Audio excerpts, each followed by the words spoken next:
Episode 1 5 Excuse me? 0. 150? Episode 1500. Episode 150. What's up, brother? It's episode 150 of the podcast. 150 though? We've been doing this shit for way too long. Not long enough. Somehow not long enough. Not long enough, bro. It feels like we just started yesterday. You remember when I said, I was like, yeah, I'm trying to do like at least 1,000 episodes. That was after episode like 20 too. Yeah. And I was like, what would that only take us like, what, 20 years? A couple years. Just a couple. Like 2 or 3 maybe. And at that point you had no context of how many episodes we could put out. Because I'm thinking like, you know, big podcast guy like Joe Rogan, he's got what, like over 2,000? But he does 3 a day sometimes. Yeah. Imagine if we did 3 a day. And he's still been doing it like, what, like 10 years now?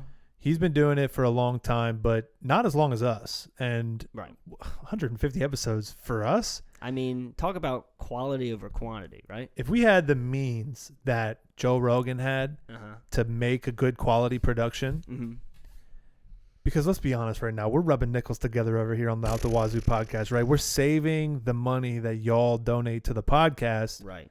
And we're reinvesting I did check that bag account the other day because you gave me the anchor.fm/password. Did it look like a duffel bag? It looked like something I want to throw over my shoulder and sneak out of bank with. Yeah, right? Dude. And it would make a loud fucking thump. God, it's like that end mission in GTA 5 when you're fucking running away from all the cops and everything. Was that a mission? Yeah, and you had that big fucking duffel bag in the back, and the money's flying out. And you got like an AK, and you're like, we're almost there. We got to get on the train. It's dope, dude. That's what it feels like leaving the podcast studio every day. Yeah. Like I'm just walking out with a duffel bag of money on my back. Dollar bills just flying out and shit. And these motherfuckers is just handing us content. I mean, it's not like we're out here searching, sweating. I'm just opening my fucking Instagram, and guess what?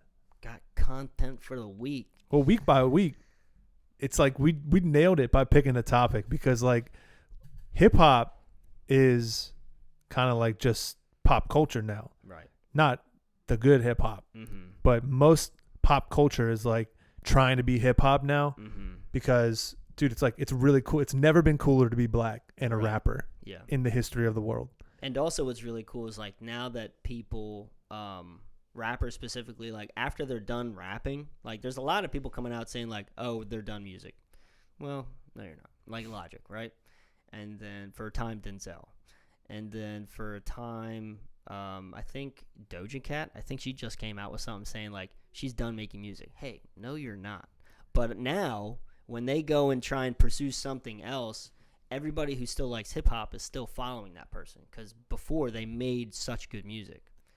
There's probably better avenues for them to make money than hip hop, like streaming. Yeah. Imagine if Doja Cat put on the fucking headphones with the cat ears. Oh my God, bags. Bro. And she just started playing like Slender Man. I mean, probably not as much as us, but she would be making a good amount. She'd have a bag for sure. Amount. She'd have a sack. Like T-Pain, bro. T-Pain does not fail. Right. That's a really good point. He's like one of the highest streamers on Twitch. He took his hip hop fame, which was waning, I feel like. Now, he was on Denzel's album, and I think we're going to talk about him tonight, ironically, but maybe that's why he's in our head, right? These guys, they just plant seeds in our brains, and then we just start talking about him. But T-Pain, his career was like here. Yeah. And then over time, you know, it's just natural progression. Right. It started going down, and he didn't have any original music coming out that people were excited about. So he went to streaming. Yeah. And guess what? There was a whole market for him over there. Yeah. And if you don't think that like in 10, 15 years we're going to see like Rick Ross playing fucking Crash Bandicoot, then you're fucking fooling yourself. In the metaverse. Somebody's going to be streaming, watching Rick Ross play in the metaverse. There's a streamer right now called Tim the Tapman. Shout out Tim the Tapman. He basically gets views for just watching other people play video games. Really? His videos are all I spectated Warzone solos. So he'll go in, fly in. The first thing he does is jump out of the airplane. If you've ever played Warzone, you come in an airplane He jumps out and he immediately falls in the ocean and kills himself. From there, it automatically shows you like another available player that you can watch play the game first person. So he just starts watching, and then he basically watches an entire match as if he's the commentator. And it's, I mean, kind of genius because people tune in, they value his intake, his input, and he watches these dudes. He was the guy that watched the video of that like really good airplane driver. Yes. The flyer in Warzone. Right. What was that? Pacific? Warzone Pacific? Vanguard. And Caldera. Yeah. He was watching somebody fly a plane, and he was doing some crazy shit, and he got like 30-some kills, but that's not even him. No. That is genius. You're watching somebody watch somebody else play a game. So anyway, we'll all be here for when Rick Ross tries to drop into Verdansk. Yeah. It's gonna be dope. In the metaverse. And he's gonna be like, I just got 20 kills. Where's my mimosa? With an extra pear seasoning. Let's introduce ourselves to the good people because it's been a while, and since we've been on YouTube, we haven't introduced ourselves. So, Bag Boy, go ahead and introduce yourself. You know, people call me on the streets Shot Zoo. That's what you normally hear people refer to me as, because I keep it real. But they also call me Mr. Marinara because I got the sauce on me. I'm Italian, right? They call me Bag Alert. They call me the Silver Bullet. Shout out Coors Light. Yeah. They also call me Pineapple Man because I'm super sweet. They call me David Duke. That's not a good nickname. And my boy to my right here, he's the Birdman, right? We just gonna skip over the David Duke name? Well, not everybody gets that reference. Okay. We're just gonna skip over. Yeah, we're gonna skip over that. I am Jake, right? That's what my born name was, but you're giving spiritually, I go by Birdman, and that's not to be confused with Baby or Bird Person, right? Or Big Bird, right? Because I go by pretty much all those names because I'm tall and I have a nose that's beakish. Right, yeah. So it looks like a giant bell pepper. Right, and if I turn sideways, right, you can't see the third guy. Right. Right, there he goes. He's gone. Now, speaking of third guy, he's not here tonight, so we got a stand-in guest here. All the way from Atlanta, Out the Wazoo. Welcome, JID, to the podcast. What's up, man? JID is joining us because there just has been a huge drop of information in the hip-hop world. Dream Chasers is dropping a mixtape with DJ Drama, and it's a Gangsta Grills production. Golly. It's a Gangsta Grills Christmas. Now that I need a Gangsta Grills Christmas. On a side note, I need a Gangsta Grills Christmas, but right. DJ Drama pioneered the mixtape game back in the early 2000s, back when rappers were trying to take hip hop and take their music back from the industry who was making so much music off of people like Jay-Z and Diddy. So they basically started making their own albums with music that wasn't cleared, masters that weren't cleared, samples that weren't cleared, and they were just putting it out, and they were doing collab tapes with these DJs. DJ Drama was one of the first guys. In fact, I was just telling you before the podcast, he went to jail when the industry cracked down on illegal sale of music. This is like shit that was going on before LimeWire, essentially. Right. When LimeWire was like giving out free music. FrostWire. FrostWire was Kmart LimeWire, right? we all went to Kmart LimeWire when LimeWire closed. Yeah. When Walmart closed, and I don't even go to Walmart. That's not a good fucking metaphor. What's the store I go to? When we were going to Acme. Right, we were going to Acme. It's a shame that all we can think of is grocery stores. Like, we need to cash out this bag so we can start going to these like Saks Fifth, Gucci, Dior, like Trader Joe's. When Trader Joe's that closed, is bougie. We went to Aldi, and that is a good ass metaphor. Yeah. FrostWire is the Aldi to LimeWire. Yeah. Back then, artists could just drop music on there, and it was so. I'm just gonna reminisce for a second because if you'll remember this story. I was getting all my music off LimeWire and FrostWire, and it's to the point where they would release so much music on there, people would upload so much shit that you wouldn't even know what was the real song anymore, right? Oh, you would just hear. You're about to bring up One Blood. Yeah. So back when Blood In, Blood Out came out off of that I think it was a D12 mixtape. It was a D12 with Eminem and the whole D12 gang. That King Mathers. Yeah. It's just music is beautiful. Well, I can't do it right because I'm not Eminem. But when that came out, they started remixing that shit and putting other beats to it and shit. And they put Eminem's hook and Lil Wayne's verse on that beat, and then put it up on LimeWire like it was the real song. And I was sitting there like fucking 12 years old on LimeWire like, this shit hitting on these little bookshelf speakers. In the Bonneville? I had to, on my computer, I had to take that little dial on my mom's bookshelf speakers and just turn that bitch up to 11, right? Turn that bitch up to 11. And that shit was like, King Mathers. Like, that was the bass in it. And I put that on I remember I used to burn CDs. And we would burn CDs because the Bonneville only had a CD player. It had a tape deck. Yeah.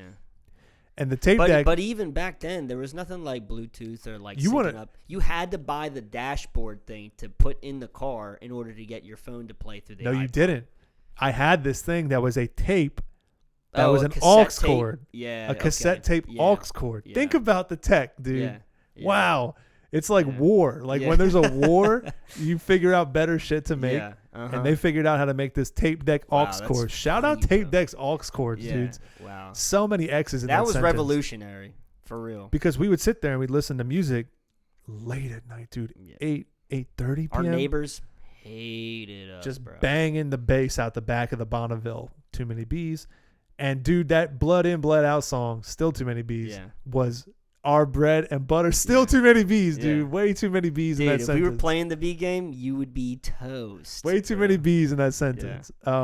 So back to what I was talking about. DJ Drama, right? Right. Mixtape King. Mm-hmm. So we got JID in the studio. Thanks for sitting through that, JID. Appreciate it. If you ever want to chime in, dude, just speak up. Mike's right there. But I think just having him here is going to be good enough. That's cool. Yeah. So just chill out, bro. It's cool. He said he was going to, just hang out, actually just spectate, really.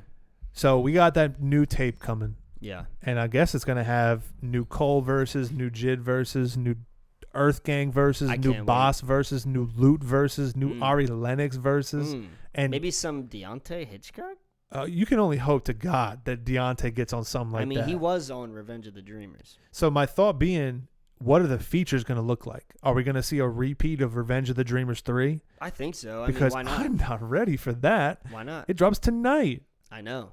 I have to do laundry because I'm going to soil my pants. They better fucking drop it because tomorrow's April Fool's, and I am not one for pranking. Dude, if that's a prank, I'm going to be so mad. It better not. I don't think so. It's not like J. Cole to prank us like that. If they do, I'll still be simping for it, though. I might go to hell if Jesus asked for a feature. Right. I was just listening to that Benny verse again the other day. Yeah. I was just Johnny P's caddy. Yeah, I was just re-listening to Surround Sound with fucking 21 Savage, JID. Shout out. You made a fucking banger, bro. I'm not gonna lie. Boy. You made a fucking banger. Damn, we got the goat in the building. While they do me indubitably. Yeah. Hit a doobie while they do me indubitably. I'm an anomaly. I turn into a rap ironically. Is that the same song? Yeah, that's when the beat switches up. It's on like the second half of the 3-4 minutes in. I'm an anomaly. You turn into a rap ironically. Oh, he's rapping like Scooby-Doo. Right. I don't know how you thought of that, bro. I really don't. Like, he just been honing his craft. Bro, do you have JoJo drip on right now? I got my JoJo drip. You got the Speedwagon shirt on? Listen. Drip is the most drippiest when you don't mention anything, right? Okay? I was just letting this shit slide out. Bro, real easy, right? We're like 30 minutes in maybe, and I'm fucking hot as shit. I'm dripping, dude. You're not going to take that burlap sack off of you, though, are you? No, dude. This is that Carharttigan, bro. The Carharttigan? This is that Carharttigan, bro. Where'd you get it? Build-A-Bear? Don't worry about it. Too many bees. Don't worry about it, bro. Did you see Build-A-Bear is making like Pokemon? That's actually sick as fuck. Yeah. I would have totally gone to Build-A-Bear if I could have built a Kyogre. You know what I'm saying? What was that? What was my my King of the ocean? Call me Kyogre. We still gotta put that out. That was my June bug challenge last year. Wow, that was a bar. It's still coming out in June. We just didn't say what year. Yo, so bringing it back. Look, man, it's episode 150 of Out the Wazoo. We are the crew here, and welcome back. Yeah, fucking welcome back. And this week we're gonna review a couple albums. We reviewing Denzel Curry's "Melt My Eyes, See Your Future" that just dropped last fucking week. Birdman called it, right? We were talking about it all month. How he dropped "Walking" on the 24th of February. Yep, of January. He then dropped what was it? Zatoichi with featuring Slow Tie. We kind of harmonized on that. It was weird. When did he drop that? March? February 24th. And then March 23rd. No, it was the 4th. 23rd, I think, because he put out Troubles with T-Pain. Right. On the 23rd. Right, but then he dropped the album the 24th. The 12. It was like 11:59. Oh no, you're right. It was the 24th because the album dropped at midnight between the 24th and the 25th. Correct. Last week. Yes. And let me tell you, bro, it's everything I thought it could be and more. Yeah, and we're gonna get to that later on in the other half of the episode. But I want to talk about some shit that happened over the weekend because shit got really silly. Yeah. It got really geeked out over the weekend, right? Let's bring up first and foremost the Oscars. Yeah. Right? And I sent you guys a video as soon as I saw it, right? Yeah. I wasn't actually watching the Oscars, right? Because I'm not a cuck, right? And I got a message on like a Discord, and everybody was like talking about it once it instantly happened. And like in America, all the broadcasting shows, they all like censored it, right? Like you could hear Will Smith moving his lips, but you didn't hear anything. And Chris Rock, when he was like, Will Smith just slapped the shit out of me, like you didn't hear any of that either. Really? It was all censored out. Huh. But everywhere else, like Japan, like I had to go on like a I like screen recorded on my phone because I didn't know if it was gonna be like legal or not. I don't know. Fucking whatever. I fucking screen recorded it, and it was like a Japanese Twitter, and like the tweet was the video, and like everything was uncensored, and ooh boy, it was spicy. And for a while, people were thinking, oh, the slap wasn't real. Was it like acting? Because Will Smith won the fucking actor award or whatever 45 some minutes later. No, 10 minutes later. They announced like the winner of the documentary of the year, which by the way went to Black Thought from Tribe Called Quest. Yeah. He put out a documentary and he won, so big moment for hip hop there. Yeah. But then I think the next award that went out was Best Actor, and that was Will Smith. For playing, by the way, the dad of Venus and Serena Williams. Yeah. I didn't see the movie. Who is he? Yeah. Oh, we need to tell his story. How about there's enough story in both daughters to last a lifetime? We don't need the dad's story, right? Come on, bro. Hey, apparently it was a banger. Eli Manning and Peyton Manning. Who's your dad? Hey, it was a slapper. I don't want to do any corny jokes, right? Because I can't do it anymore. All week it's been like I'm on Reddit and everyone thinks that they've got the funniest corny joke, and it's Chris got rocked. Yeah. Oh, that was a slapper. I thought of that and I was like, I'm a genius. The pursuit of slappiness, just everything that we do when we first hear something, they spun it out within a day. Yeah, like everybody was going crazy about this because then other people were bringing up other content about Will Smith, like. As soon as I seen this happen, I was like, "Oh my god, this is crazy!" And then I seen like on Reddit, on one of the subreddits, movie details. You know, they always come out with like, fucking the bitch in Encanto was, fucking some bitch in the bag, and like you could see it was the producer or something. Literally, I don't know, just some bullshit. Fucking CGI movie. Yeah, and they're like movie details, bro. Oh, when there's bloopers for a CGI movie, how fucking lame is that? Right. So the movie detail, right, was what was it? It was was it Chris Rock? No, it was of Will Smith, right? And I can't remember what it was. Do you remember what movie it was? No, I don't. It was something stupid though. And then somebody came out with like a song on Hip Hop Heads, and it was Will Smith getting jiggy with it. Right. And people were just like busting on Will Smith's, discography and like all the shit that he's done. And somebody brought up a video of him like on like a late night talk show host, and he like made a funny joke about some bald guy I saw who that. had alopecia. Okay, What? Is that how I say the word? Is that how you say the word? Say it again. Alopecia? One more time. Is that alopecia? It's closer. Alopecia. It's a Pokemon. Maybe. Alo Pika Pika.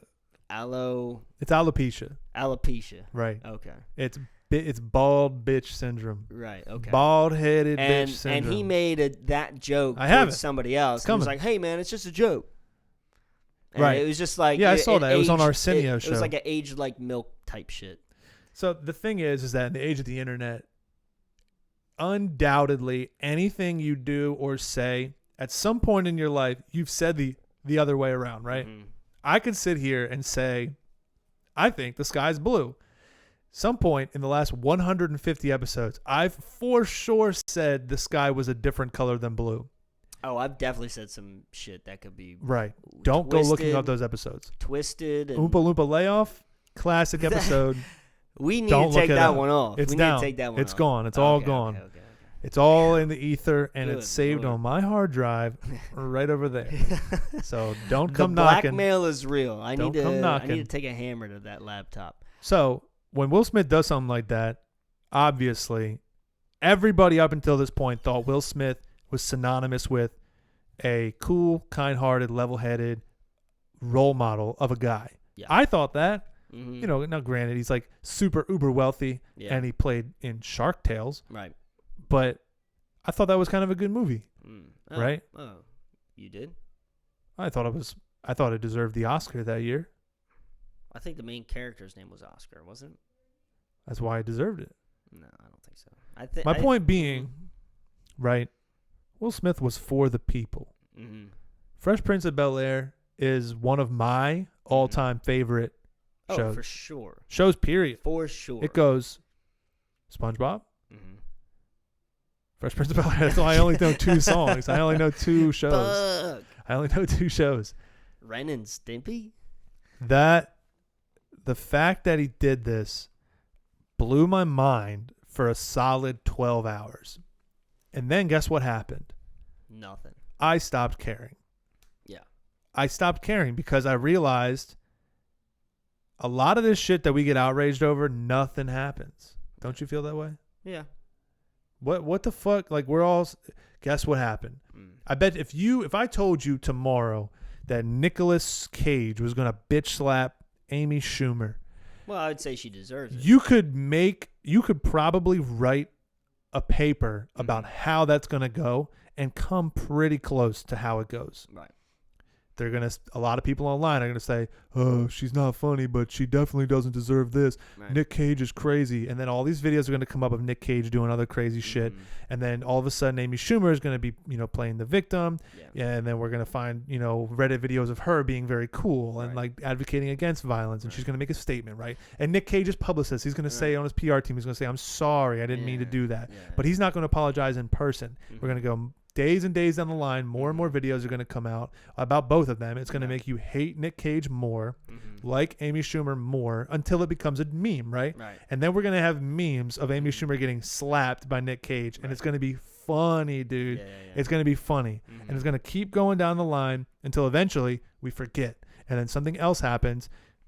Russia finishes invading Ukraine. We didn't even see that. Yeah. What happened there? Yeah. And then Russia's into the, Belarus or whatever the fuck Yeah. the neighbor of fucking Ukraine is. Yeah. And we don't even know, right? So we Mhm. forget about it all. And then we hear about it in 10 years and our kids are like, Daddy, who's Will Smith? And we're like, oh my God. Remember that time he smacked Chris Rock? Yeah.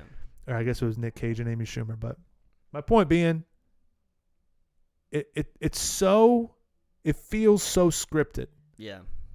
Yeah, I think a lot of people felt that, like, they felt that way. And you bringing up the fact of, like, people bringing up past shit about something that just happened, that reminds me of when Travis Scott had the Astrofest, and literally when it happened, people were putting out videos of Travis Scott's, like, previous concerts and, like, how crazy it was getting. Right. And, like, all the terrible shit Travis Scott was doing in the past. And then, like, people were then sharing videos of other people doing concerts, and they were like, real like respectful, like, all right, everybody stop, concert needs to stop, these people need to separate and shit like that. Like I remember someone posted like that Logic concert we went to. Remember, it's like somebody passed out and he was like, whoa, everybody needs to stop, bouncers, make sure he's okay, whatever. Bouncer, and like, everyone stop, move. And everybody was like, fucking Travis Scott needs to go, dude. He needs to fucking go to prison, right, bro. Dude. It solidifies whatever you want to hear. Yeah. If everybody was on like Will Smith's side right now, we'd be hearing about that in the news. Yeah. It bugs me that anybody like Tiffany Haddish was like, that's just a man sticking up for his woman. Oh my God. I could not want to throw somebody in a pot of boiling water more than Tiffany Haddish at this point. Yeah. After saying something like that. I didn't know she said that. Because I don't care what she says, right? But to make a statement like that is so antithetical to everything that everyone advocates always from Hollywood.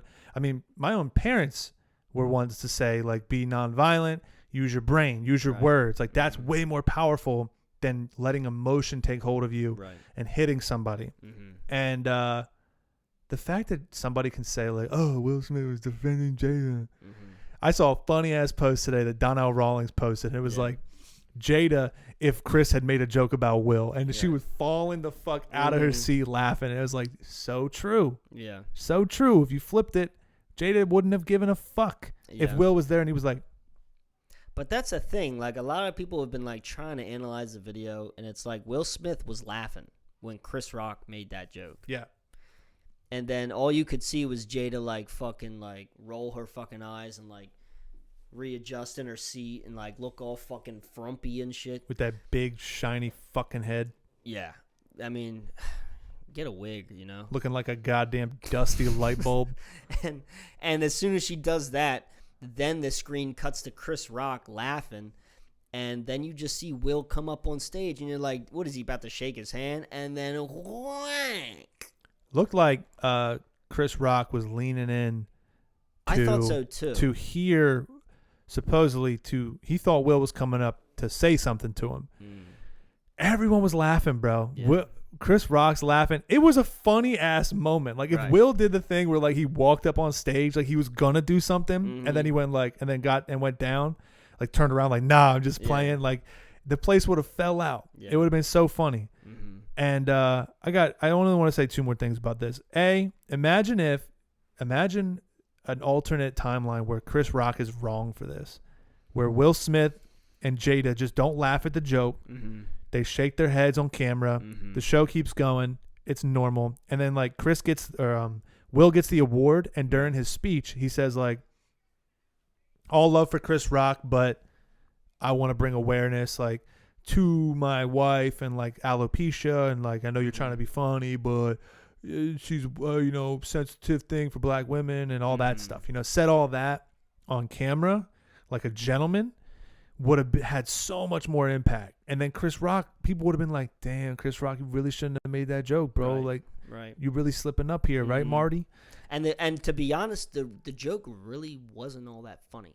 It was a quick zinger, dude. It was a wing, a zinger. A ZZazoo. A zinger. Dude, it was just like, he was like, dude, it was a G.I. Jane joke. So tame. Yeah. He could have said crazy shit, and he wanted to when he was like, oh, I could.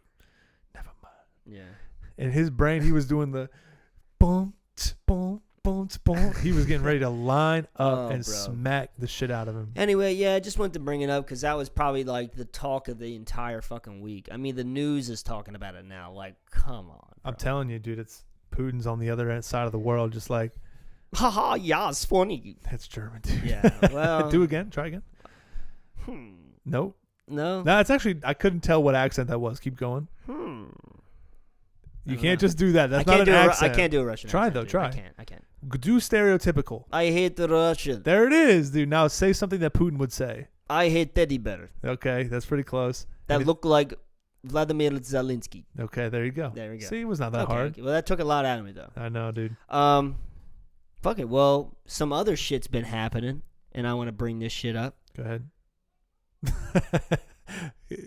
fucking nonchalant look to the left. Not gonna lie, I got shit written down over there. Okay, can't see it. Yeah, don't worry about it. So we just reviewed Mike Dimes last week.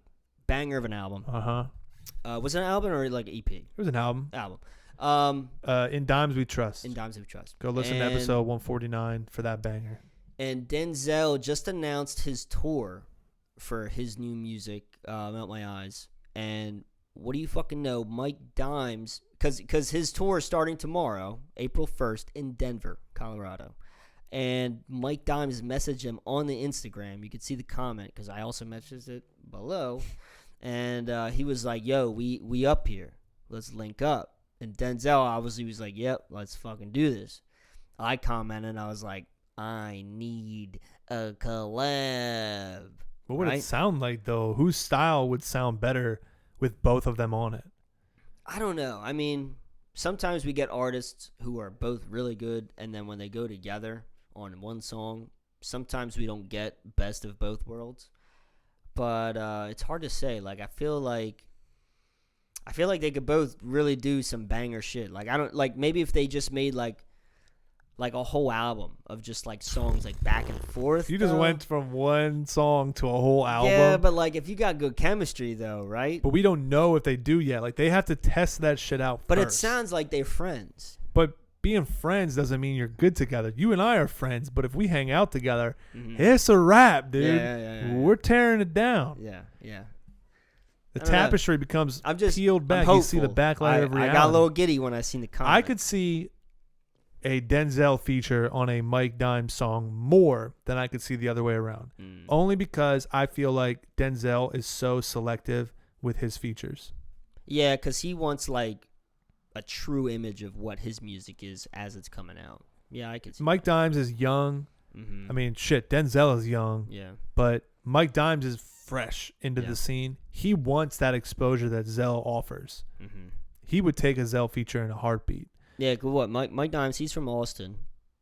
Is it Austin? I don't know. It's somewhere in Texas. Big booty, his standard. Yeah, exactly. Denzel Curry, he from Miami. So the South, What a place to fucking be from. Yeah. Miami. Can you imagine if we grew up in Miami? Dude, you'd probably have like 4 teeth.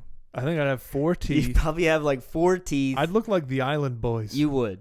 You would. I'd be in a hot tub now I'm me? an Island boy. Now me, though? I mean, straight up, probably running a cartel. Shut up, dog. Something, dude. You'd have a fucking gut. Yeah. I'd have a gut. No at doubt. 14, right? I'd have a gut. You'd be wearing a do-rag, a red do-rag. I would definitely be smoking Bro, with cigs. the red raggy, though. You'd have a red raggy. Right. You'd have the white. What are you, Scooby-Doo? You'd the red raggy. You get the white beater. Yeah. It's got to be red and white because you a peppermint sweet-ass bitch. Right. A gut at 14. Yeah. Somehow a beard. And then you're also wearing red Jordan basketball shorts. Oh, no. And you got Nike slides on with Adidas socks. Oh, I mean, and your I feet go like this too, right. like not the pigeon walk. And you stand on the corner just counting fucking. You're not counting much. You're just counting like playing cards. You know what I'm saying? Like there's 52 of them bitches in there, but you still count them. Yeah, I'm just making sure no one took them. And then I'd pull up looking like Hey Arnold and shit. Right. the dude who's like the bully in Hey Arnold. Yeah. And I'd pull up and just straight up just kind of post up next to you, right? And we'd probably just look at people on the street for most of the day. How hot it is out there, bro. I'm also beat red, right? Because look at me, right? In Miami. Now you'd be walking around. Burnt. You'd be walking around with an umbrella. You'd be that motherfucker. I'd be like Speedwagon on your shirt, dude. I would have bro. gotten into anime so much earlier. Yeah. And I'd all blacked out with a black umbrella. Fuck, dude. And you just straight counting playing cards. Yeah. Fuck, we'd be Damn. awful. Again, we'd be awful together. That would be a great duo, though. I mean, one of the all-time top duos. Yeah, for probably, sure. Probably. Like up there with Earth Gang. We'd definitely be on Outkast. Mojo. We would be on Mojo's. I think Mojo would be the name of our group. Yeah. With whatever we do. That is a good name, Mojo. Call us Mojo. Yeah. Dude, shit. I mean, if we grew up in Miami, I'm just saying, like, shit would be different. What would happen if you grew up in Austin? I don't know anything really about Austin, but I'm going to tell you what I do know, right? Okay. 10-gallon hat. Okay. Boots. Spurs. Got it. Belt buckles. button-up shirts. Okay. What's with all these B's tonight? I don't know, dude. Belt buckles, button-up shirts, Boots. You said donkey, right? I have a donkey. Right. Ranch Mm-hmm. dressing. I wouldn't own a ranch. Right. I'd be like, I bought a ranch, and it'd be Hidden Valley Ranch. You know what I'm saying? Like that's the type Lifetime supply. That's the type of cowboy I'd be. Now me, even bigger hat. Okay, right? tell me. Oh, Bigger hat. how many right? gallons? I would say like 25. Is that how much gallons. water can fit in your hat? I don't know, but I don't want to ask. Maybe it's like gallons of milk. Because, Texans, they just be milking cows all day, Just not to be confused with Right. gallons of water. Yeah, It's gallons of milk, Yeah, right? because it's more dense, right? Sure, So it's my heavier. hat's got to be heavy duty. Uh-huh. And, I'm that kind of guy if I was in Texas, I'd probably just not wear a shirt. You think? Fuck the button up. Do you I think you would have sweat gotten right into through it. chopped and screwed music? You think you'd be like, Oh, I'd be sipping lean. yeah? I would be sipping You'd be lean. drinking that drink? Yeah. Oh. I would see. Look, I would have a cowboy hat, right? But the brim is so big, and like it has those little it looks like one of those Mexican hats where it's got the little The tassels at the end, but each little tassel is like a shot glass of lean, Okay. and no shirt, right? Pants still got the gut, and like the gut goes over the belt though, and like the buckles really struggling. And your belly button for and sure I'm only points out, wearing right? and I'm only wearing white pants. White like pants skinny jeans. and fucking like snakeskin boots, dude. I mean, honestly, it's a look. Like the way I'm picturing it, it's kind of a look. Yeah. It's kind of nice, honestly. Yeah, but it's you're a lean guy when you do that. I'm a lean guy. So you're dressed. I'm going real slow. So you're dressed like Speedy Gonzalez Mhm. on the little mouse who's fast, Yeah. Mm-hmm. but you're leaned out. Right.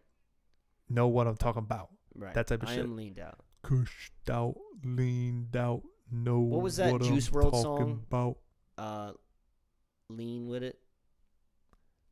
Lean with it, because he goes, lean with it. I rock with it. That's a Juice WRLD song. Yeah, I was just listening to it the other day. It was actually kind of fire. Off his new shit or his old shit? His old, well, obviously everything says old shit because he's dead, right? He did put out that newer album that was kind of trash. He didn't put that out though. He was dead though. You're right. He didn't put it out. His boys put it out, and that's why it was trash. I hate that I even listened to it now. Oh man, I'm sad. he said, "This is new shit." This is the Wait a shit. minute, he just put this out? When did he record God this? damn. Well, obviously a long Listen, time ago. when you grow up in the hood, anything is possible. You can come back from the dead. Anything. If motherfucker could put an album out from prison, you could put an album out from heaven for sure, dude. God's for sure gonna distribute that shit for you. That's what was really sad. Didn't he do like an Instagram live video and he was like, "Yo, I just went to heaven." He was like, What do you mean? He did like an Instagram live video. It was off his newest album. Wait, right? before or after he died? After he died. No. Yeah, it was after he died, but he pre-recorded like an Instagram live video, and he was like, "Yo, I just made it to heaven." It's off that album. It's at like the end of the real? song. Yeah. Bro, he said he went to heaven. Yeah, and he was like, "Yo, I'm up here in heaven right now. It's fucking beautiful." Did he shit." record it because he was like, when I die, post this? Probably. I mean, the dude has been on the whole like I'm already dead type shit for like 3 years. I'm already dead. Push me to It's the edge. demon time. Bro, shout out to lean. No, I'm Yeah. just kidding. Stop doing lean, bro. Stop doing. Y'all are killing yourselves. Yeah. It's so dangerous. Yeah. Now, that being said, got the walkie on the order. Well, are we gonna take lean on the cash? Get the walkie slush. Walkie slush. Fucking. I think. Maybe we got to move on. Yeah, let's talk about something different. Yeah. R.I.P. Juice. Yeah. So, yeah, I think at this point we should probably take a break for the Anchor ad. Let's go to the Anchor ad. All right, now if you're watching this, don't fucking go anywhere. Right. There's gonna be an ad right here. Right. And it's us. And JID. And if you're listening, just go ahead and push that little. It's an informative ad, right? Because you Wazoobials out there, if y'all want to be like us, right? Want to start a podcast? We got the info for you in the ad, bro. It's about Anchor.fm. Just tune in. Push the little fast forward button. Just push it like 2 or 3 times, right? Right. But shout out to Anchor. All right. Yeah. All right. Make it home safe. So JID just left. He said the podcast was a banger, but he had to go. You know, he didn't really want to listen to that anchor ad, but good guest feature. You know, way better than that third. Quiet. Yeah, he didn't say much, and it's weird. He didn't move at all. But that's kind of like what you expect from a real artist. Right. But his nickname is like Jitty, right? Like he's always moving. I think that maybe was his nickname, but now his nickname is more like Steady. Like Steady? Like Steady. That's a bad joke. Yeah. Anyway, seats open now. Yep. Anyone who wants to fulfill the third guy's seat, feel free to come into the podcast. Right now. Right now. By the way, go ahead and hit us up at our social. Oh, look at that. Hit us up on our socials down at the bottom of the screen. There you go. Right there? Hit us up on socials. It's bag season. It is bag season. And because it's bag season, we want y'all to be really, really tuned into this last little bit of the podcast. Fuck yeah. This is the most important part, right? Because this is where you get to know our fucking opinions, right? Because you guys Wazoo peels for a reason, right? You guys want to know what we care about, right? Not what you care about, what we care about. Let's talk, bro. This is the second part of the episode. This is where we review music. And as we said, we got 2 albums to discuss tonight. Nigo, I Know Nigo, and Denzel Curry's Melt My Eyes, See Your Future. Let's start with Nigo. Yeah. And go out on Denzel. I agree. So if you want to hear our review of Nigo, start listening now. Nigo. Who's Nigo? I don't know who Nigo is. I don't know Nigo. I'm like half not comfortable saying his name. But you can say it though because he's an because Asian like guy. I have a stutter sometimes. That is true. I do tend to fumble on my words sometimes, and that is not a word I can afford to fumble on. No, it's not. Accidentally. I think you could though. I mean, just say the name. Nigo. There you go. So it's Nigo, and it's an album called I Know Nigo. Right. Features a pretty colorful, cartoonish album art that I thought was like super unorthodox. Threw me for a loop. It looks like it was made in like Microsoft Paint kind of. I like it though. I do too. Yeah. And I just learned about Nigo from the singles he's been putting out. The first single was Aria. A while ago. He dropped that in February, didn't he? Sometime a while back, because Alex was super hype when it came out. Bobby Bunchies, our third guy, Bobby. was super hype because he's an ASAP stan. Yeah. So when Nigo put out a song with him called Aria, he was over the moon. Yeah. Right. And I think it's also because, not just because Bobby's a stan, but it's also because ASAP really truly hasn't dropped any big music since like 2018. He dropped Testing in 2019. Okay. But like even then he's done like maybe like a few features. And then you're right. Testing came out 2018 because 2019 Babushka Boy came out. Correct. And that's when, dude, just think about how far that along we went to when we went to Yams Day, that was 2020. That was 2020? That was January. Never mind then. 17. Testing must have came out in 2019, and then Babushka Boy came out. Right. Literally like the week. It was unreleased when we went to see him. It was unreleased when we went to go see him. It was January 17th or 18th because we stayed the night. Wait, no. You're fucking me up, dude. We went to Yams Day in 2020. Yes. We saw Rocky 2019. We went to a literal Rocky show. Right. Rocky slush. But I say Yams Day. When we went to Yams Day, it was out by then. In Brooklyn, Babushka Boy was out. Babushka Boy was out, but that's when we went to go see Yams Day in 2020. So, Aria drops. ASAP Rocky Slush featuring Nigo. Right. Was listening to it today. So beautiful. Yeah. That piano, that like airy piano beat that just makes you want to sit and read a book, but also just punch somebody like a mailman or somebody. This is what I was worried about. Like I was worried that now that he's having a kid, his focus was not going to be on music as much. And maybe that's still true. But the music that we've heard that was dropped off this album, fire. It blew me away. Yeah. Off the bat. Because 2019 Freestyle, is that what it's called? Lost and Found Freestyle 2019 with Tyler the Creator, and Nigo. Tyler the Creator, Wacky Swash, and Nigo right. hit like a fucking pound of pound Dude, when cake. The beat switches with Tyler, though? Oh, my goodness. Dude, Tyler's at a stage now. Tyler the Creator is at a stage now where when he's on your beat, the beat switches for him. Yeah. And it becomes more Call Me If You Get Losty. Yeah. Bwah, bwah, bwah, bwah. It's like heavy horn. It's like what happens when Fabio Foreign is on a song now. Like, doesn't matter what the song is. When you hear Fabio start, you hear the trap go. Yeah. Boom, boom, boom, boom, boom, boom, boom. You know what I'm saying? Like, it gets New York drill type shit. What did he say? He said, "Gotta protect my city, protect your name," or whatever that song was. Oh, dude, I can't even think of the lyric right now. It was but Fabio Foreign off the grid. Yeah, Off the Grid. On the Kanye song. Yeah. That's exactly what I'm talking about. It was a Kanye and Playboi Carti song until Fabio got there, and then it was a Fabio song. Right. And I love that. So now Tyler's there because ASAP Rock just fucking freestyle Rocky freestyles on this super fresh beat that Nigo puts down, and then Tyler out of nowhere the beat just switches, goes like, "Hey, what are we?" Bwah, bwah, bwah, and it just gives you that vibe of like Lemonade or Lemonhead or whatever it was called, Lemonhead, I think. or Lumberjack. I mean, yeah, it reminded, like, I loved Potato Salad. Yes. Right? ASAP Rocky, Tyler. Uh-huh. I fucking loved that combination. This is a combination of two artists that really go good together, right? And like potatoes and salad. Exactly. And this fucking shit was so fucking good. So good. And I love beat switches. All y'all know I love my beat switches. But it's not just this song that slapped. The whole album that they dropped. And there weren't a lot of songs. There was maybe like 9, 10? There's 11 songs. 11 songs. But we got features by Rocky. We got Tyler. You got A$AP Ferg on Clips. A$AP Ferg.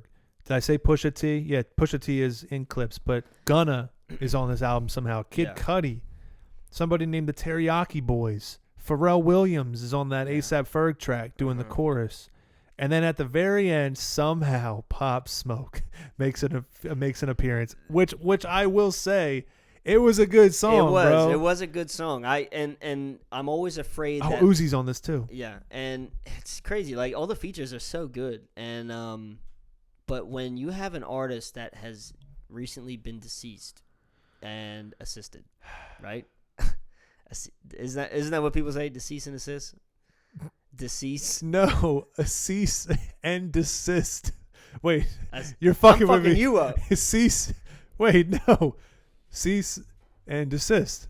Ceased and assist? Cease and desist, dude. That's got to be what it is. Simp and a biscuit? A fucking blunt and a blowjob.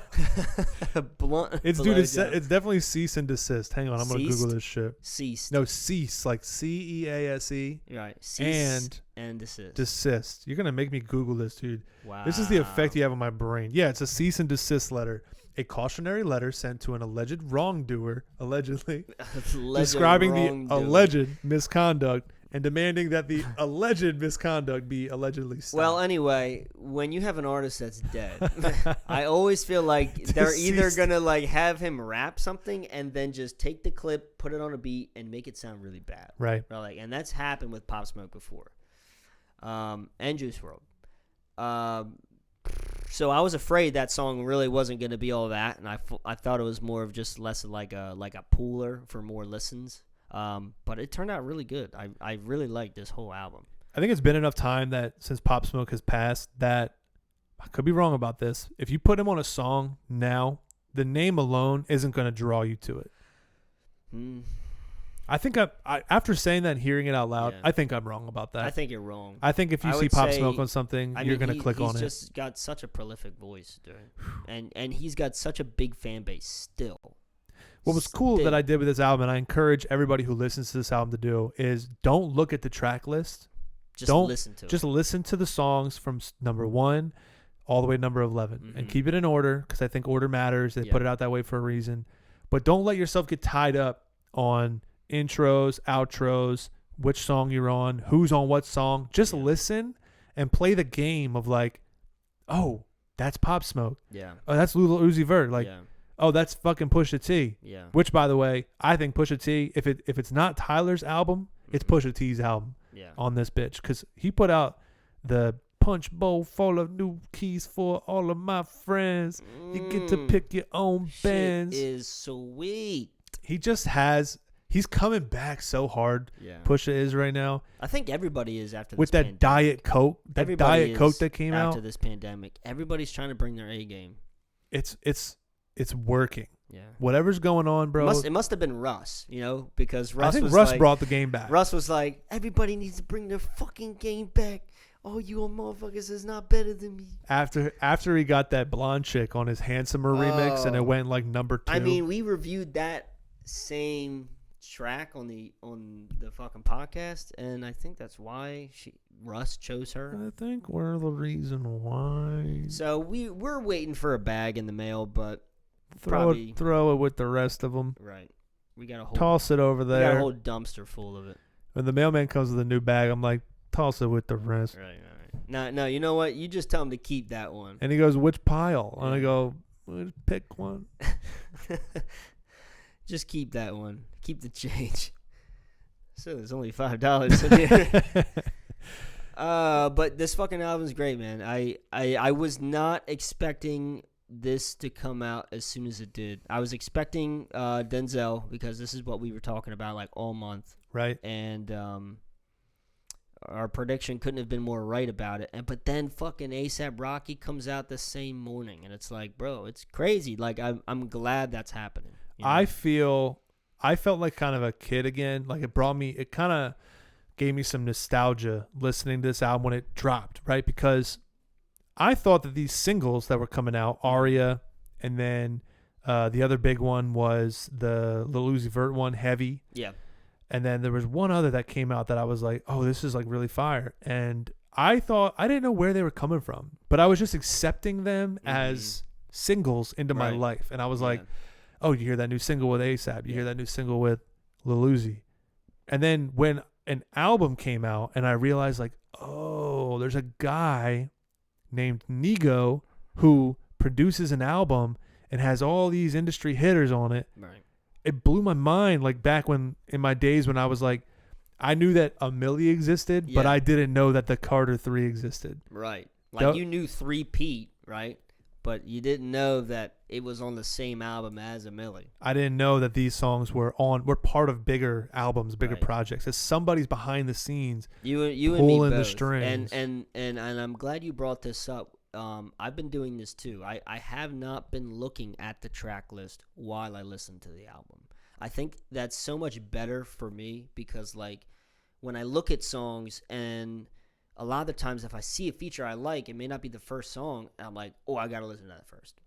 I listen to it, and then I go back and listen to the rest of the album. I'm like, okay, that was pretty good, but that one song feature hit, right? I've been starting to do this where I look at the album, I know I'm going to play it, I just press the first song, I listen to it, and I try not to look at the actual song name because I don't want to see any of the features on it. I want to be surprised, right? Because like back in the day when you had the CDs or you had like vinyls or whatever, you had to listen to the song as it came. Imagine skipping on a vinyl, how annoying that would be. Be like, you got to listen to this track and then picking the needle up, moving it over, trying to place it. That's too tedious. And I think it's getting more people to appreciate the actual music and not just a song, but the entire album. Because, even though you may have songs that are better than others, the whole album took so much work. When you learn to enjoy an album like that, like as a piece of art, the same way you'd enjoy like a painting, it changes your perspective on what it takes to make that, put it in order. What was the artist thinking about? Like, what was Nigo thinking about? Like, why did he put this song first and then second, and then why Pop Smoke number 9? And me at least, like, I like to think about that shit. I like to put myself in the shoes of Nigo, in the Nigo shoes, and then imagine where's his crazy creative brain, because that guy's creative as fuck. He's putting marshmallows in his fucking top ramen or something. Something like crazy that no one would think of. Right. Yeah, it's really fun. I think you pretty much nailed that. Like it's not maybe for me maybe not nostalgic, but it's definitely bringing back like a new freshness into listening to music. I fucking love this shit, dude. It is great. I was not expecting anything from A$AP for a long time, especially him having a baby with Rihanna, which, I did say the baby's name should be Rari. What is it? I don't know. I'm saying that's what it should be. Oh, okay, you're just reminding us. Yeah. Reminder: the baby should be named Rari. Right, because Rihanna and Rashad, right? His name's Sure. ASAP's. Yeah, Rocky. I think so. His name is like Rashad. This is why we need Bobby back in the studio. It was something Ra. No, Rakim. It's Rakim. Rakim, yeah. It's Rakim. And Rari, yeah. Rari. Kind of. Rari. Yeah, that makes sense. Yeah, you're right. R-A-R-I. You're right. That's it would be a was. fire ass name. Ferrari. I mean, come on. I Ferrari. mean, way better than Wolf, right? Wolf is what I said when I heard the name. I said, oh, Wolf. Hey, ever met someone who says that? Hey, what are you watching a fucking documentary, dude? Oh, we should name him Wolfses. I'm pissed. Go listen to this Nigo album if you're watching this episode. It's totally worth it, and it's a pleasant surprise, full of bangers that I think any one of these songs can make it on your playlist. So you have nothing to fucking lose. Absolutely. Let's talk about the meat and potatoes of the discussion tonight. Melt my eyes. See your future. Let's talk about Denzel Curry and his newest project, Melt My Eyes, See Your Future. Gorgeous. Cool ass fucking album cover. Denzel, up until this point, seems like he's reinventing himself. Yeah. His image, his sound, his message, all of it is changing. Yeah. And it's a conscious choice that he's making to make all these changes. He gave us, in my opinion, one of the best hip-hop albums of the new generation. If you want to put Denzel in the mumble rap generation or even the SoundCloud rap generation. I would never put Zell in the mumble rap. Let's say SoundCloud rap generation, because that's kind of, I think, where he got his heat and his hype. I think Taboo, Imperial is incredible. Taboo, as a sequel to Imperial, to me was the best hip-hop album of the new generation. Like, nothing has topped it yet. Right. And I don't think anything's really come close in terms of that sound. Right. The aggressive hip-hop and then concept. The flipping between also him and Zell. Having a message of what he's trying to say, but using a metaphor for different things. People name, the word taboo being like a metaphor for, honestly, I think, his own struggle. And then he took a break from doing serious shit. He put out Zoo. And Zoo was like, shout out to my hometown, right? Right. Shout out to my boys back in Dade County. Ice Cold Bishop. My boy in Miami. I think it was Ice Cold Bishop, or it was somebody else, but it was this other rapper who was just gaining a lot of steam, and he put him on the album. I mean, that album was a front-to-back club album. Yeah. Like, it had Birds on it. It had Ricky on it. Speedboat. Pat. Project Pat, or just Pat. And then there was one other on there. Out like I'm Voldemort. There was another. Contact. And then the single Shawshank dropped Lucy from Cook it. Up. Shawshank. I'm going to go. You don't even know the words, dude. I wish I did. I'll have to listen to that song again. Then, after he shouted out his home, he dropped Unlocked with Kenny Beats. And we knew that was coming because of the shit that Kenny Beats was putting out, the content he was making with Denzel. So he puts out Unlocked, which was heavily experimental, like a weird little concept, like adventure into the world of like glitch. I did just want to hip-hop. mention, it wasn't Ice Cold Bishop that was on his Denzel's Zoo album. It was Ice Billionberg on Carol Mart. Carol Mart. That song went hard too. Yeah. So he finishes Unlocked. He does Unlocked 1.5 a year later. This is 2021. And it's, to me, underwhelming because A, it wasn't new music, but B, it wasn't that impressive. Right. Denzel was going through a time, the country was going through a time with the George Floyd shit. Right. Huge protests all over the country. And then to top it off, coronavirus hits. Denzel went through like a dark period where A, he wanted to quit rapping, quit hip hop, quit being an artist altogether. He wanted to quit life, bro. And then he wanted to kill himself. Yeah. And he made that very apparent by tweeting and making videos saying that he was on his way out. Yeah. Dark shit. a lot of people, I think, fan base wise, stuck with the guy, and I think it's awesome. He's got such a loyal fan base, but people basically like trying to convince him of his worth and what he means to the hip hop community. Mm-hmm.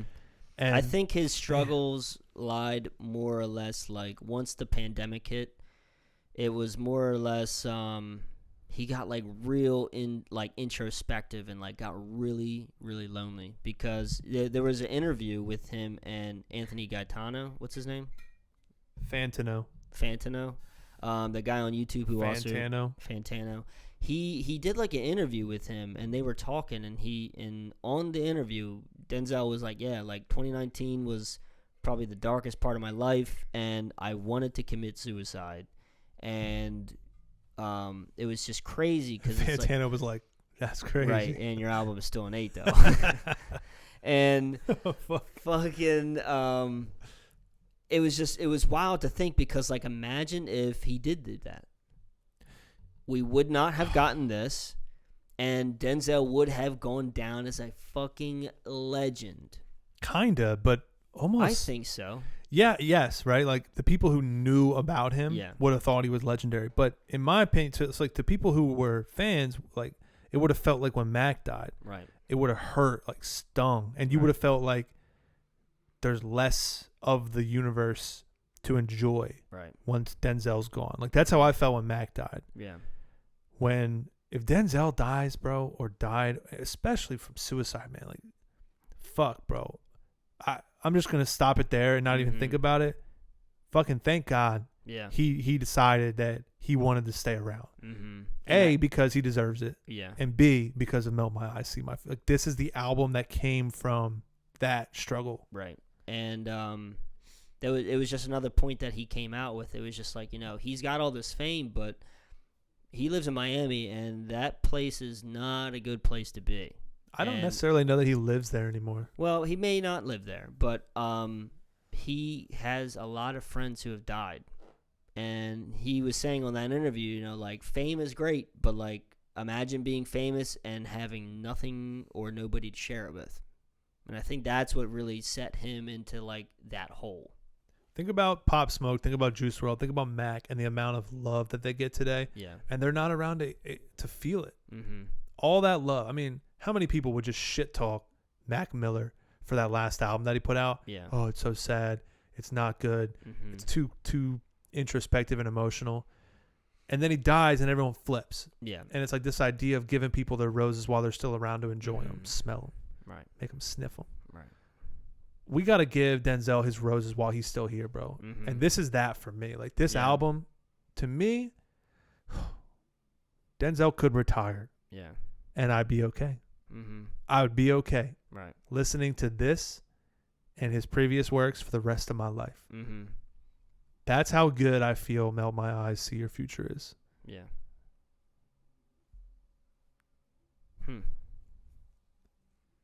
Bro, I'll just go down the list. Mm-hmm. First and foremost, Melt My Eyes Session 1. Calling out individual songs, sure. Melt Session 1 with Melt Robert Session. Glasper Mm-hmm. is a gorgeous beginning to an album of something that you didn't know what you were walking into. Yeah. And it set the tone really quickly for what it was going to be. He reveals a lot about himself, his past, and his struggle in that song and gets it all. He like comes in like that weird kid who had like a bag full of marbles and shit. Mm-hmm. He'd come into your basement and just be like, just like lay it all out, right? Here's all my marbles. Mm-hmm. That's what Denzel did with Melt Session 1. Right. To hear someone be so vulnerable like that, coming from 7220, the Dirk album that we just listened to, where we were like way too much information. Way too personal, right. Because it's goofy shit, like what my farts smell like. Right. And like I spread my asshole in prison, and like that's how you're saying it. Right. Denzel, on the other hand, is telling you shit that was impactful to him and how and why it was impactful. Yeah. In a way that I feel a lot of listeners can very much find strength and like solace in. Mm-hmm. To hear Denzel say that he was like molested mm-hmm. before he was 6 is something that unfortunately goes on in society and people kind of keep their mouth closed about. Right. But now you got Denzel Curry talking about it. Mm-hmm. Oh, like he got through it. Maybe I can get through it. Mm-hmm. Not me, right? Right. Because when I was 6, it didn't touch my dick, right? Because I kept it, I tucked it in. Right. And it was very small. Mm-hmm. Stop thinking about my 6-year-old dick. Stop thinking about it. But people can relate to it. And I just thought it was cool that he was so open. Yeah. Man, this album was like just, there's so much to unpack because like you don't expect that from somebody like Denzel, right? Because like he comes off as this like very like aggressive, like the demeanor of him is just like you think that he is just like in the fucking slimes and just being like a crazy fucking gangster all the time. And it's like I said, like last episode, you know, we have so many of these artists coming out vulnerable now, and it's not a bad thing at all. You know, we're really starting to get a look at how normal these people are who are in hip hop, right? Like people have, and they have like the same sort of experiences that you can have. They're just people. Just people, you know. They like, you know, people worship. I think now, being in like the trenches and having a bad come up, people worship that, and people say, damn, I wish I fucking grew up in a fucking mud pit and a cardboard box and was eating cockroaches because they have night. no identity. They have no identity, and they don't know how good that, say, you or me had it, right? You don't have to identify with the struggle. Right. But a lot of people can't identify with what they don't enjoy anything. Right. They're joyless. They're at home. They're so privileged they don't know what they got. Right. So they can't take the time to sit down and enjoy it. So they spend their time wishing they had other people's shit to relate about, right, because they're identifying with it, mm-hmm, and they sound super confident with it. Right. And I want that. Right. And I wish I had that. Mm-hmm. But bitch, you got it. It's on this side. You don't have to have a struggle to have an identity. Right. Identify with what you like, bro. Mm-hmm. And that's just a message. It is a message. Robert Glasper on that production, though. Come on. The boy with the jazz tunes. Robert Glasper, I think, produced funky. That. I don't think it was Live from the Abyss when the George Floyd shit was happening, but maybe it was Pig's Feet. Pig's Feet. I think he produced, or maybe had a hand in producing that. He's a super, like, I don't know, man. When I think of Robert Glasper, the name sounds familiar, but honestly, I can't recall what other work he's done. If Robert Glasper and Kendrick Lamar put an album out, mm-hmm, it would sound like To Pimp a Butterfly. Yeah. And would be like the most active, is maybe the right word, the most active rap album to ever drop, because you're talking about someone who's super conscious and then a producer who's also super conscious. Mm-hmm. You're like able to express tones of pain with a fucking computer. Yeah. Come on, dude. You make me cry by pushing the F key. Right. That's not cool. That ain't cool at all, bro. But it is cool, and I love it. It ain't cool, bro. I ain't trying to cry on a Denzel track. We had Walkin' on this album, which was super dope. I mean, that was the single that came out. That came out back in January, you said, right? Set a super good tone for the album. And then like the first like 6 songs or 7 songs on the album, actually the first 6 songs kind of put you in this weird, like, I'm floating through purgatory feeling, because he's going in and out of styles, a lot of like synth notes, a lot of like very astral sounding production, like shit that really sounds like if you were in a dream and you were falling down through a tunnel, this is what you'd be hearing in the background. Yeah. His vocals are distorted, they're up, they're down, they're high, they're low. He's rapping, giving you bars, content out the ass, but he's also interesting with it. The delivery of Denzel has always been his strong suit. Yeah. This is no difference. Gets the Troubles featuring T-Pain. Yeah, and I brought this up last episode. I had listened to it, and I didn't want to talk too much about it last episode because I wanted to save it for this. But I mean, come on, T-Pain and Denzel. Who knew? I never thought they would have been doing a song together. Who knew? But good, if I'm not fucking getting groovy and jiggy with it in the shower, it picks up, right? God, it picks up. That's bro. That's like the pivot point of the album for me. Yeah. he might spend the first 6 or 7 songs like leading up, but then when T-Pain was like, "Get off my dick," I was like, "Yo," like doing and this. He said, what did he say? Get around with it. Yeah, I was like, hey, in my car. I'm like, oh my god, T-Pain still got it, bro. And then Zell's delivery on the thing is also it just complements the whole style. Good, like so good. If I gotta say one thing about this album is that Denzel just proved that there is not a fucking single sound that he can't float on. Mm-hmm. Float on. And let me tell you, when I say float, it is with a grain of salt because Denzel's delivery is like the heaviest anchor delivery you've ever heard. Like every syllable he says sinks to the bottom of the fucking ocean. It's just like da da da da da da da, like just everything, every fucking word. That's what I love. Like T-Pain's voice is so smooth, and he just fucking is laying butter on that biscuit on that song. And when Zell comes in, he is so aggressive and gritty with his voice. It's like it's such a cool combination. Like this is another instance where you have two artists that you never really thought that had like good chemistry, but they come together and they make like such a sweet fucking song. Now, another epiphany I had, which this also plays into part of my drip, right? Like you think I'm going to mention my JoJo shirt, but actually, right, I got my Star Wars socks on because you know it got the X-Wing on it. One of my favorite songs off this this album, right? I can't get it out of my head. X-Wing sounds like that song needs a Lil Baby feature, bro. Or a Cardi feature, or a Gunna feature. My first thought was Lil Baby. I'll be honest, my first thought was Lil Baby. I mean, Lil Baby would have smoked that. The beat is just like, it's so simple, and he made a new wave trap banger. I mean, he's not mumble rap, but that song is mumble rap. That song is mumble rap. And it sounds so good, bro. And he even takes his voice and gets high with it. He's like, I ain't even on the X-Wing. That's what I'm saying. Like, no, he goes, he's talking about not even buying a car. He's going to upgrade to an X-Wing and then move on to the next Which thing. is so sick to say that. Like, imagine having a fucking X-Wing, bro, right? Like, why? How come in Miami, dude. Right. Imagine having an X-Wing, right? Picture it. Blasters. Big as fuck. And then when you're moving in traffic, you get the wings that go and you just assault mode.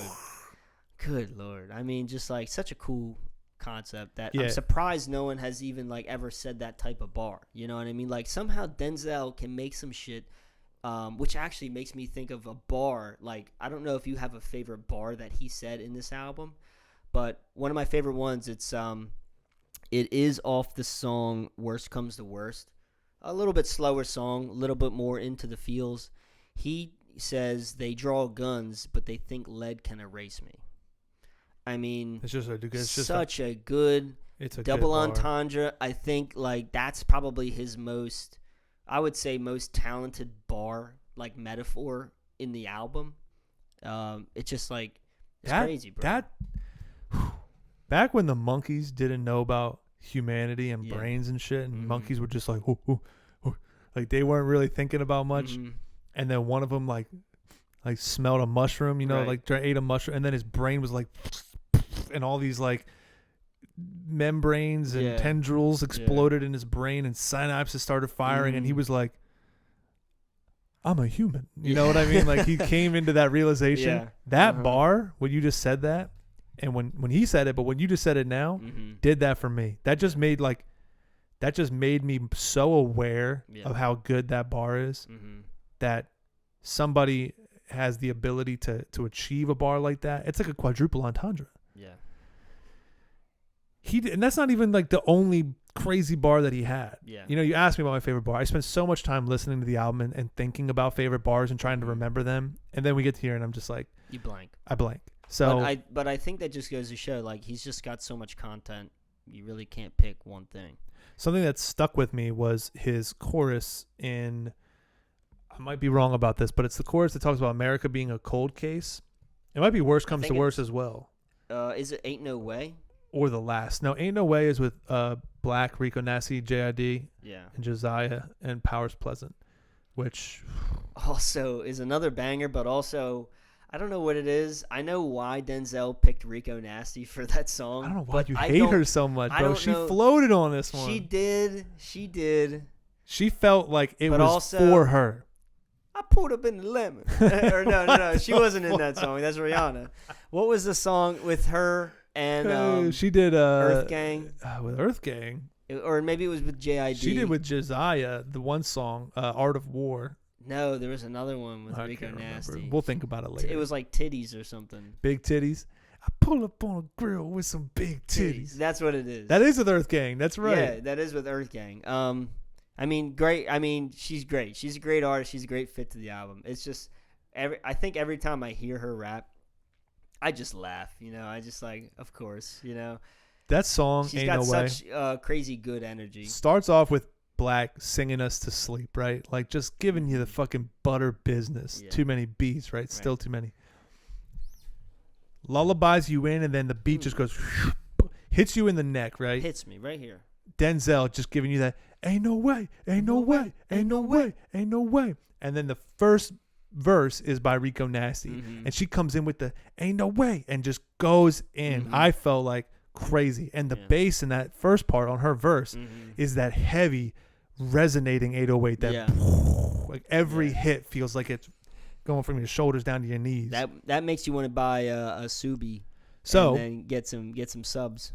Rico's verse finishes. We go back to Black singing Yeah. the chorus. Uh-huh. And then we get a JID verse. Yeah. And the JID verse is the same beat as before, but flipped. And there's Mhm. no heavy 808 anymore. Right. There's just a kick because JID is JID. Right. He's a fucking little smooth guy, and you Right. got to let him.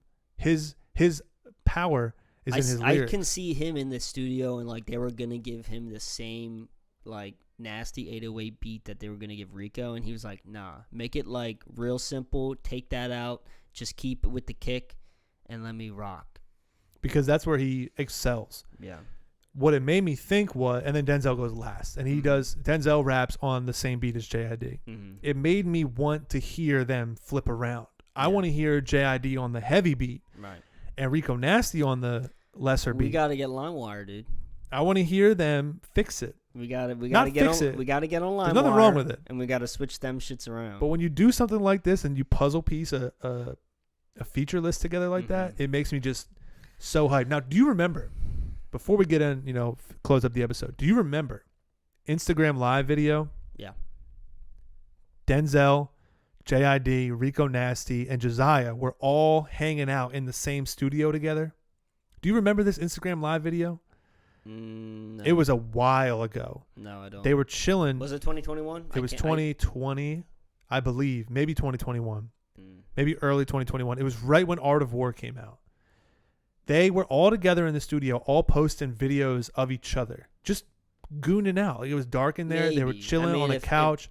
Maybe, yeah, probably because if I did see it, I would have freaked out if I seen Josiah. And You Denzel. saw it, and I think you Okay. sent it to me. And Yeah. Rico Nasty's talking to Denzel. Yeah. JID shows up. He's like talking to Rico, but it's weird to see them in the same room together, just shooting the shit, just talking. Right. That was the day they recorded this song. Hmm. All four of them in the album together. Yeah. And then Powers Pleasant was there, who's the producer on this shit. Wow.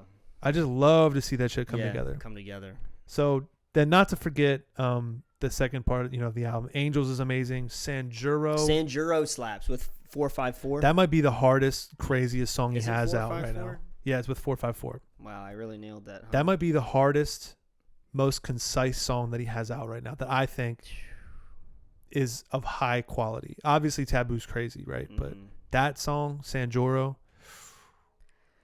I love to do this whole. Excuse me. This whole album was like Yandi. great, and even like the songs that I wasn't really too crazy about, like John Wayne. Still like such a great song. hey, All of them. All hey, the features. newsflash. Fresh song just dropped by Dreamville called Stick, featuring JID, Kenny Mason, Sheck West, and J. Cole. Oh, Stick. We might have to wrap this one We're up, gonna have ladies to and wrap gentlemen. this out. I'm sorry. That just dropped. We I might gotta have to change do my something. drawers. I did laundry downstairs. You need underwear? I needed some underwear. It might be big on you. I need some Pampers. It's like I got bird hips. I need you to put my ankles above my head. Take your hand with a wipe and Scoop up. it. Right. Yeah, right. Look, this is Out the Wazoo, bro. This album, for me, we rate albums typically. normally. We're going to probably try to phase that out and just focus on the things that we like and don't like about these albums. Right. There is nothing or very, very little that I do not like about this album. Yeah. To me, it is an absolute early contender. Yeah. It's the only thing that has challenged Saba's Few Good Things so far. That and there was another album that we just did a couple weeks ago that I thought, Earth Gang, Ghetto Gods. Ghetto Gods. I felt like that sort of is in the realm. But to me, right now, it's between Saba and Denzel for album of the year so far. It's only March, baby. Yeah. I think for me right now, I would say just past Dawn FM for me for 2022. Getting that album came out this year. I mean, such a good album, right? And it's almost an R&B album, though. It is, but still album. True. And I think I think Saba's album was really, really good. I do have to go back and listen to that again. I can't stop. But I think, God, man, I think this really did just surpass all of my other previous contenders for album of the year for 2022. Shit was good, man. Go check it out. And don't forget to follow us on Instagram at Wazoo Podcast. Don't forget to hit that fucking bag button on anchor.fm/Wazoo Podcast. Don't forget to follow us on YouTube. Subscribe. Hit that like button. Comment. We want to hear some raunchy YouTube comments and shit. You know, we love that. Open the door. I think someone's here.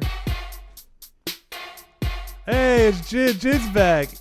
Yo, he's right here. He's sitting in Alex's seat again, dude. Yo, he came back for the end of the podcast. You just missed it, bro. We just talked about Denzel's album. Yo, let's hear Stick. We're going to end the episode. We're going to have to play Stick, bro. Stick. Yo, shout out. We'll see you guys next week for episode 151. Thanks for listening. Go hit us on Instagram. Fuck you.